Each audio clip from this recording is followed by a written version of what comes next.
Nous allons vous présenter la plus précieuse des marchandises de Jean-Claude Grunberg, qui fait partie de la sélection du prix Lire à tout prix.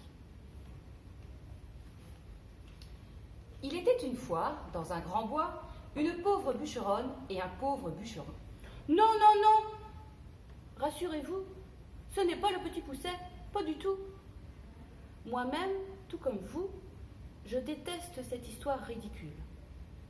Où et quand a-t-on vu des parents abandonner leurs enfants faute de pouvoir les nourrir? Allons. Dans ce grand bois, donc, régnait grande faim et grand froid, surtout en hiver. En été, une chaleur accablante s'abattait sur ce bois et chassait le grand froid.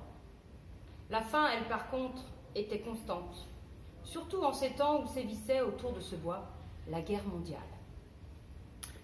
Ce livre raconte l'histoire d'un homme et d'une femme très pauvres qui vivent dans la forêt, très éloignés du reste du monde. Lui fait un travail d'intérêt général pendant que sa femme arpente la forêt à la recherche de nourriture et de bois. Ils n'ont pas d'enfants, mais c'est le plus grand souhait de la bûcheronne. À cette époque, la guerre fait rage et la bûcheronne voit de plus en plus de trains de marchandises traverser la forêt. Dans un de ces trains, un homme, une femme et leurs jumeaux sont transportés parmi d'autres familles juives.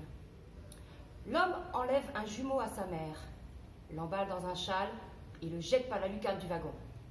D'un geste autoritaire, l'homme fait signe à la bûcheronne de ramasser le paquet, la plus précieuse des marchandises.